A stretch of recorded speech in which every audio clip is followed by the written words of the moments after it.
What if we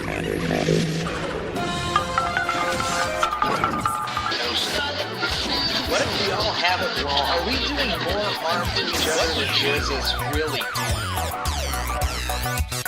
You are listening to the Dirty Christian Podcast.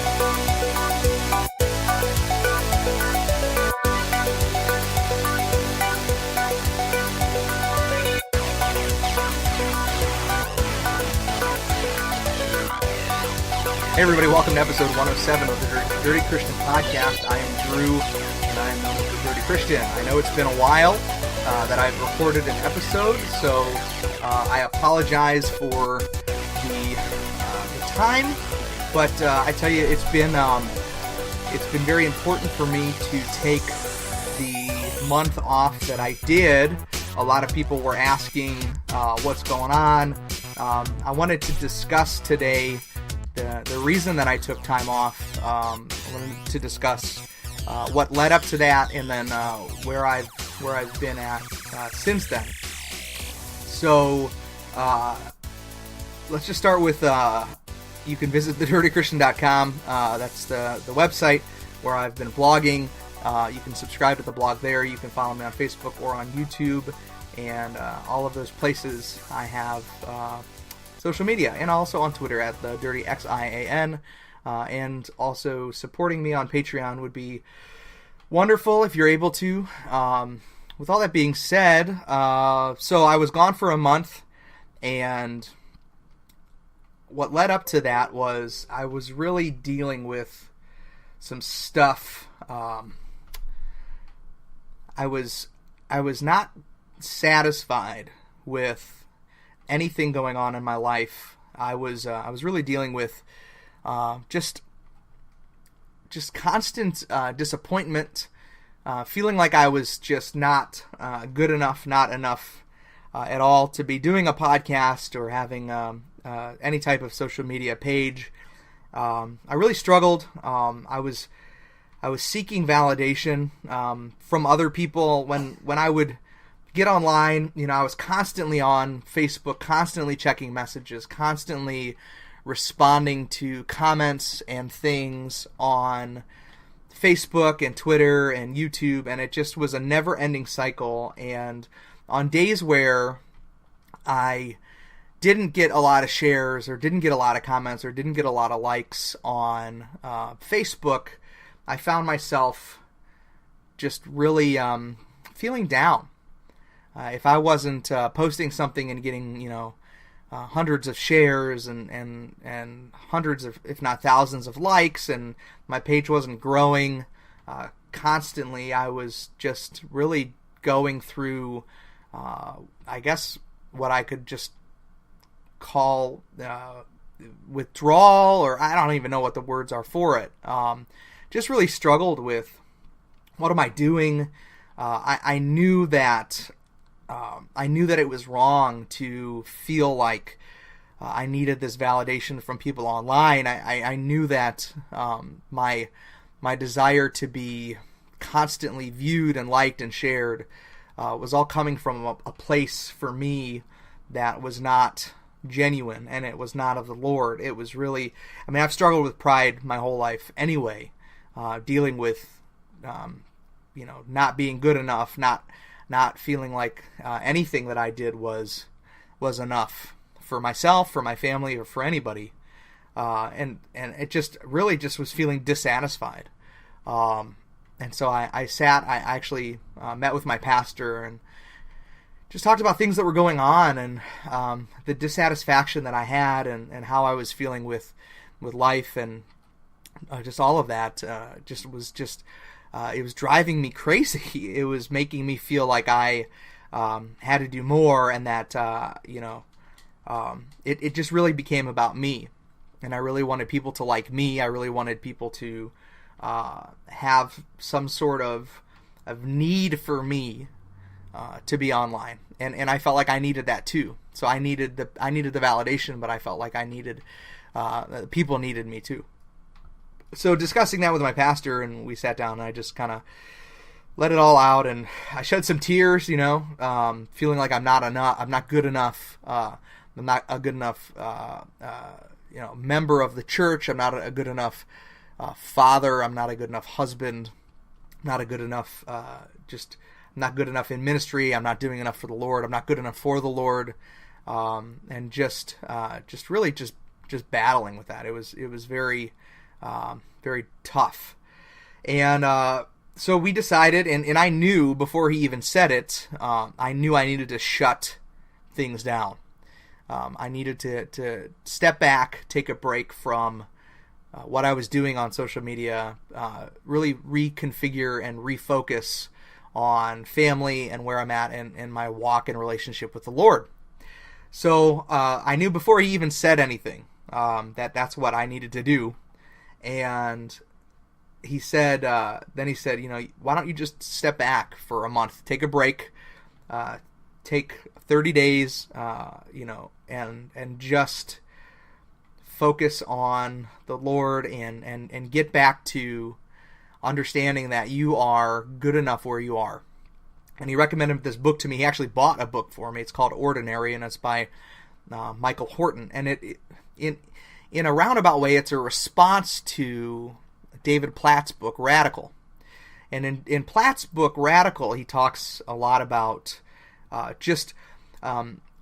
going out in, that everybody is called to do missions and to go and to just do these radical things for the Lord, going into these foreign countries and doing missionary work and putting yourself in danger for the spread of the gospel. And, he kind of, as motivating as that book was, and lots of people got, amazing wisdom out of that book, it left a lot of folks feeling like they were not good enough because they were not out there doing that mission work. They were not out there, sparking these movements and doing these amazing, crazy things for the Lord. And I remember I listened to a sermon that David Platt had preached, and it was about missions. And I remember walking away from that sermon and just feeling like, man, I am not doing enough for God. I'm not doing enough. I'm not willing to risk my life out on the mission field. I'm just not doing enough for the Lord. And so I think that kind of started this when I had listened to that sermon, and this is well before I had read Ordinary. And so I started reading Ordinary, and it really just started to change my perspective on things when it comes to being good enough where you are with what you're doing, and instead of striving for these extravagant, life-changing movements that people just get on board and follow, it was more about being excellent at being ordinary and knowing that you are good enough where God has you and that you have work to do where God has you. And for some people, that may be missions work. That may be going out, selling everything and going, to live in Africa and just doing missionary stuff for people out there. But for most people, the call of God and what we do for the Lord starts where we are. It starts at home, whether you're married or single. It starts at your workplace. It starts with your current family and your friends and the people that are around you. But doing kingdom work for God does not always look like the radical movements that so many people in the church have been pressing and pushing. And the book kind of dives into where that comes from for folks. Back, it wasn't but,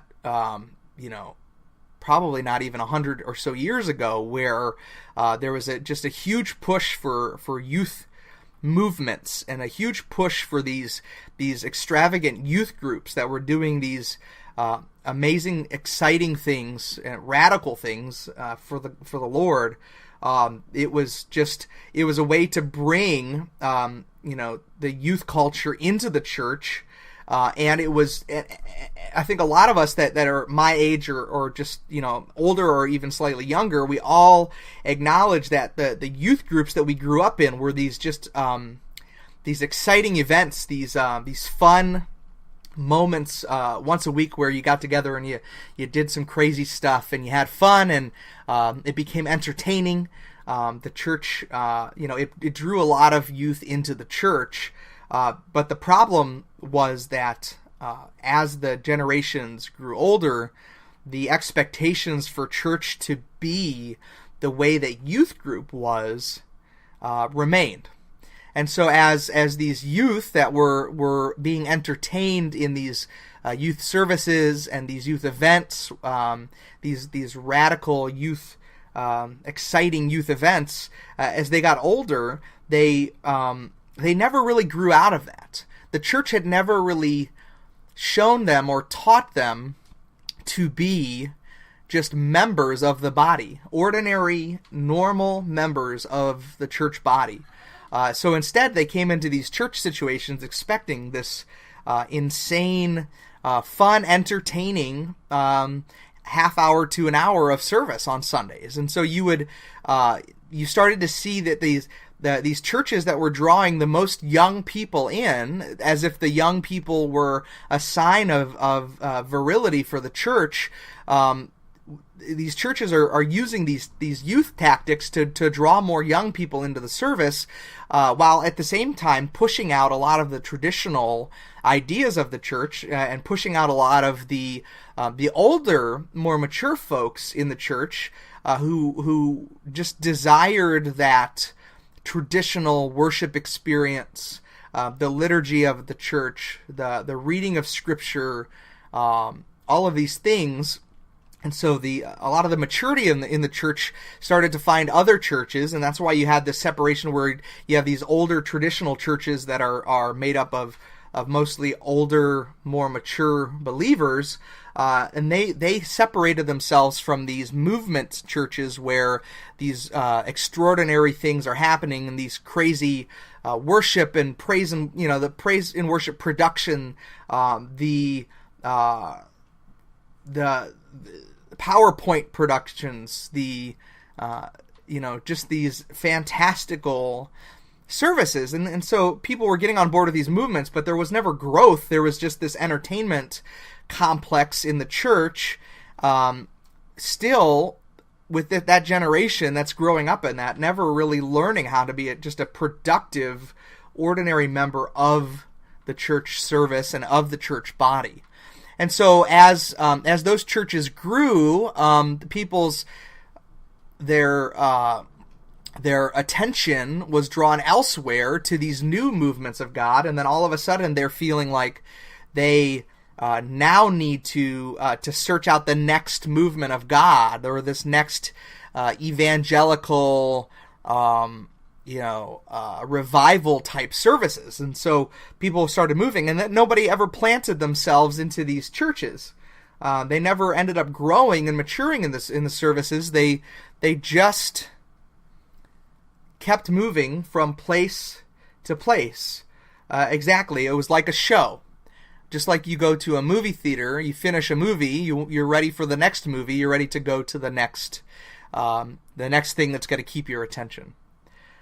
So churches never really grew out of that, and I think that's why in the last probably 10 or 15 years we've seen there's been such a hunger for traditional church service, traditional Bible learning, traditional preaching, traditional liturgy in a service, where people they got tired of the entertainment factor of these showy churches, and then now I think that's why the Reformation movement, the young, restless, and reformed type movement really caught on, because people now they're like, okay, I've learned the basics of my faith. Now, what's more? What else?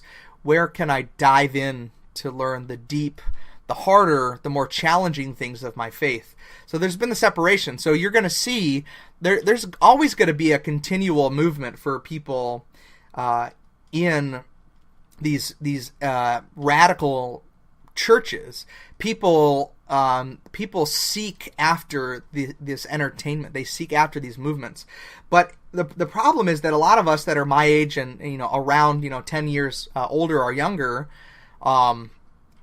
we got conditioned to believe that unless we were doing these extraordinary things for God, unless we were selling our things and going on these extravagant missions trips and just depriving ourselves of all of these worldly things, which is not necessarily a bad thing, but we got conditioned to believe that we needed to do those things in order to show our faithfulness, in order to please God, in order to do these things as a move for God.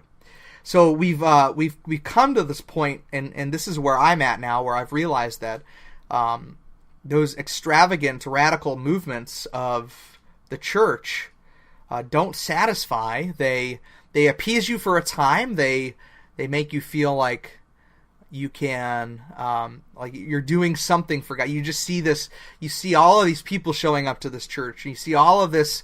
You had churches. You've got churches like Elevation with Steve Furtick that, is full of young people, and all of these great bands come from, and all of these great movements come out of, but they don't go anywhere. They don't grow spiritually. They count their growth as they measure their growth by how exciting and how many people are showing up to the service, how many record sales from their worship album and such, so on and so forth, how many YouTube views or Facebook likes that their church gets from a service. So I've really come to that place acknowledging that now, where it's really not about that.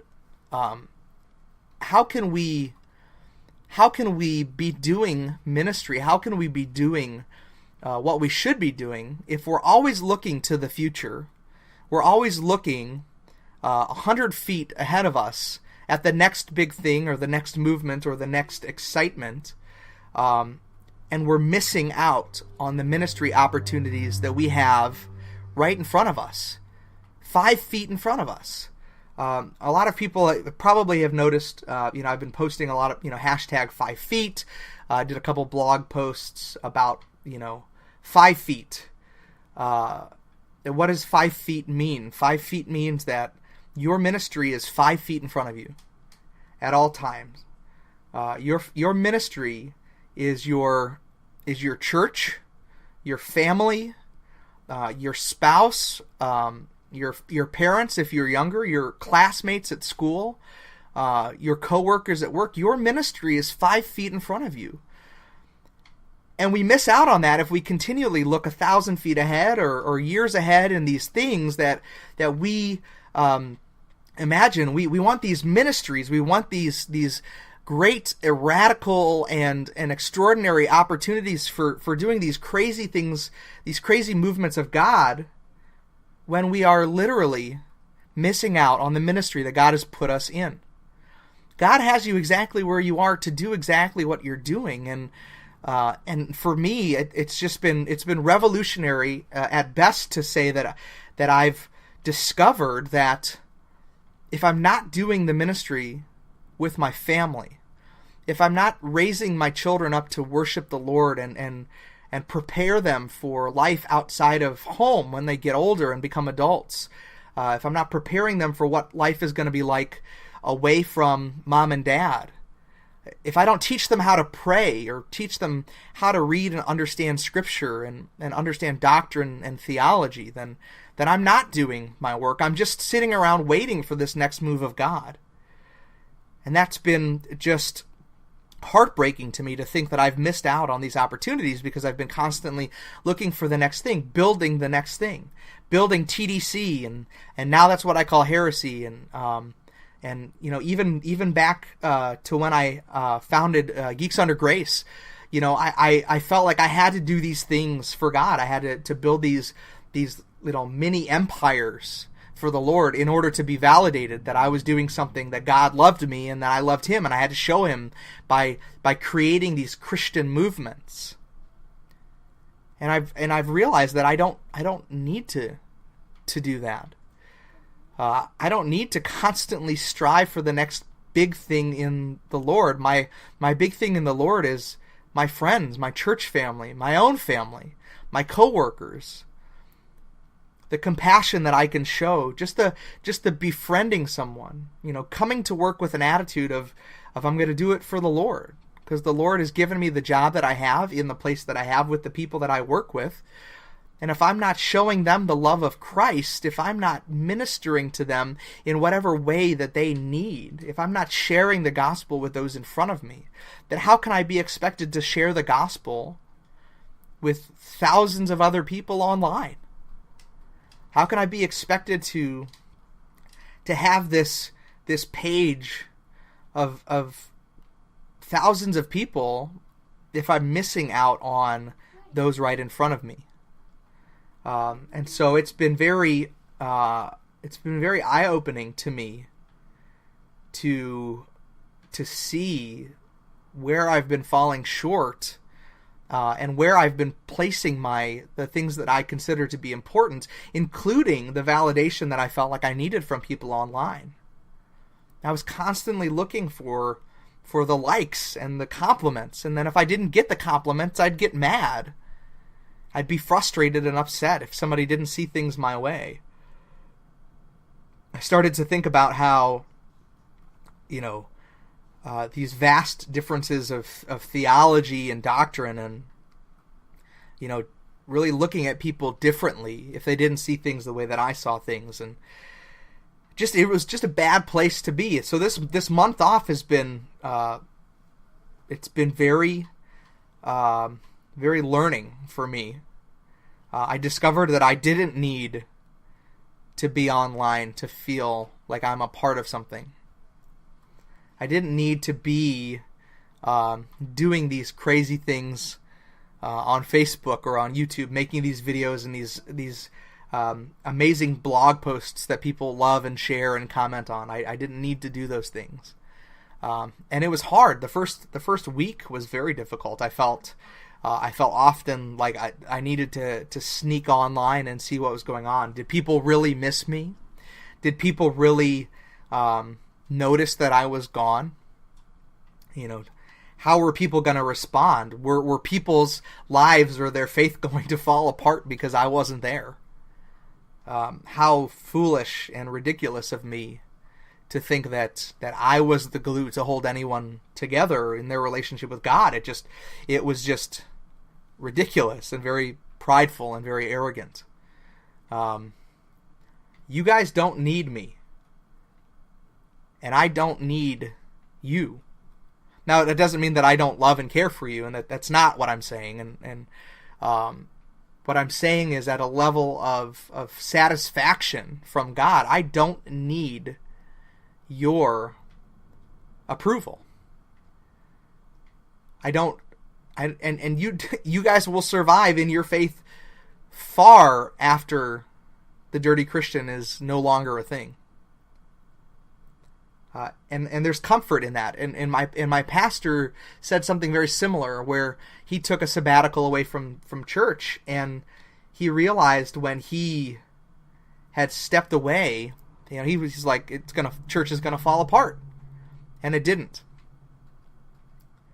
And then he realized he didn't need the church to feel validated from the Lord, and that's where I'm at now. So, what does this mean for the future of TDC? It doesn't really mean a lot different. My perspective on things is a little bit different, and where I get that validation from others is different. But now I just want to challenge people, as I challenge myself, to be satisfied in being you. Be satisfied with being a student at a school or an office worker. Be satisfied with your family. And if your family isn't doing the things the way that you think that it should be doing things, be satisfied in that. But never get complacent. Be satisfied. Share the gospel. Love your children. Love your wives. Love your family. Love your work. Love your school and your classmates and your friends. But be satisfied in where you are and what God has given you. God has appointed every single one of us to do a thing where we are. If that just means that you are the one that cares about the person that nobody else cares about, or you are the one that brightens the room when you walk in and you share a joke and a smile with people at work, or you sit around the table and you play games with your kids and your wife at night, and you share a moment, be satisfied in that. So what if you're not a pastor or a preacher? If God's called you to do that, then nothing's going to stop that calling, but be satisfied where you are.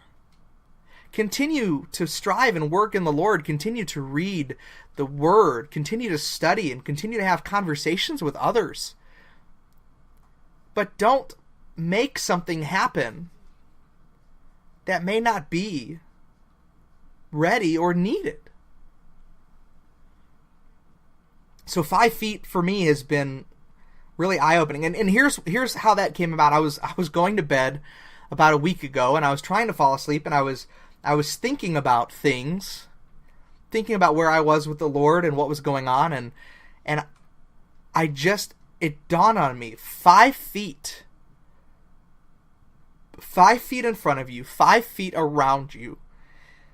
The things that you have direct contact with every day, that's what you should focus on.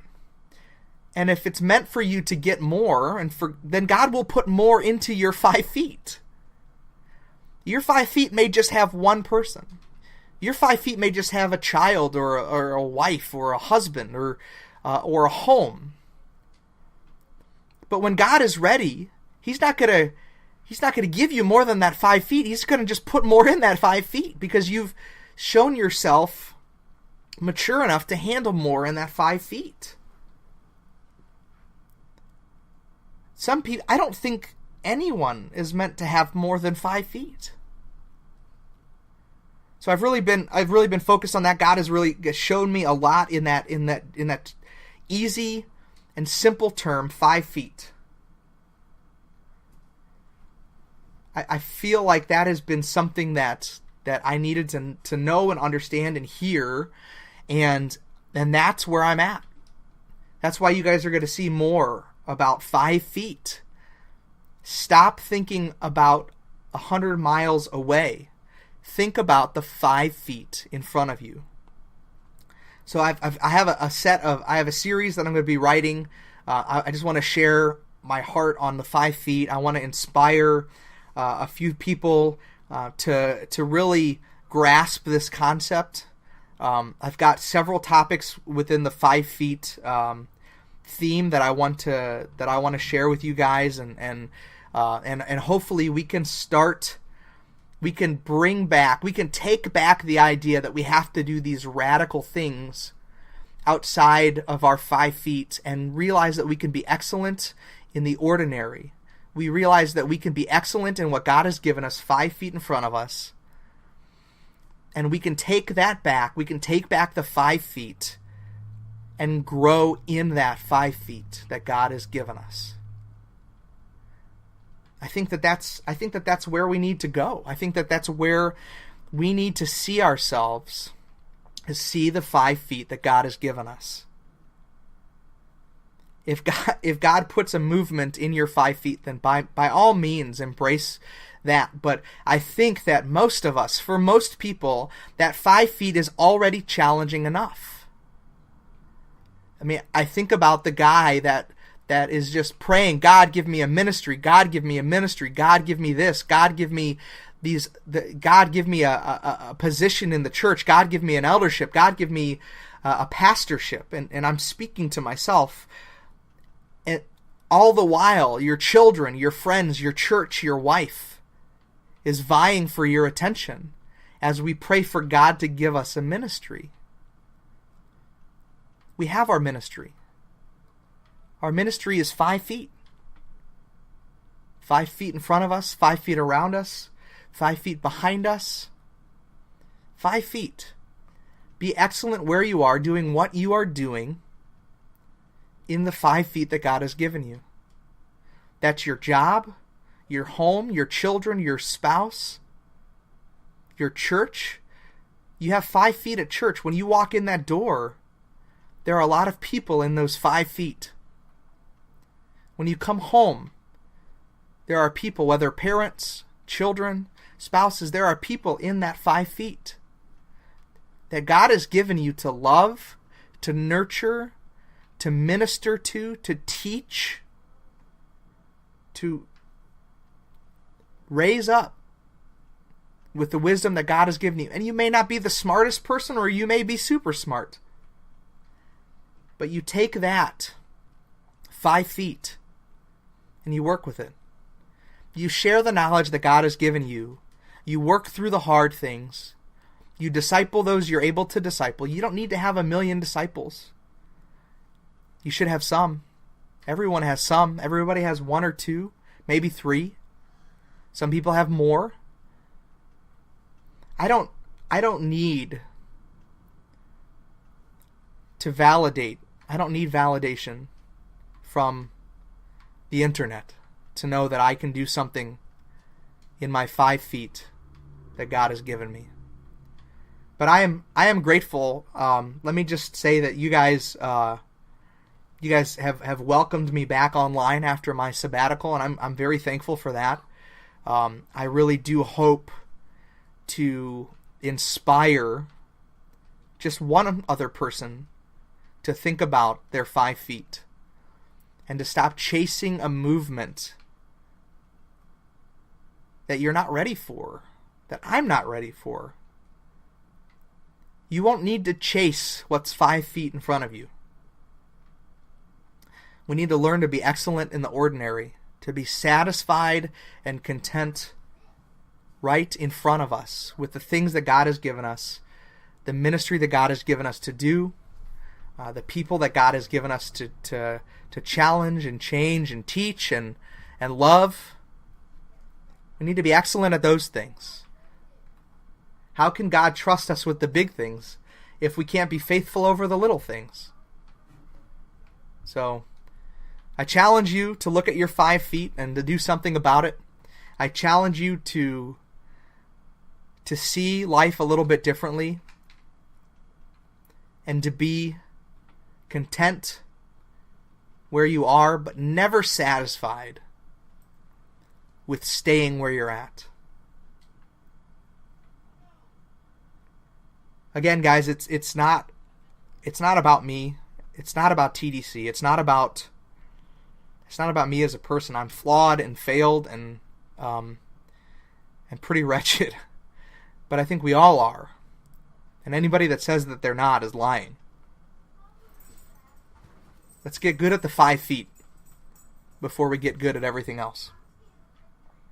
So I love you guys. I'm going to close out the podcast, but I'll keep open for comments. If anybody wants to chat afterwards, we'll do a little bit of an after show. If you guys have questions about 5 feet or questions about anything from me when I was gone, I'm happy to answer and take that time to share that with you.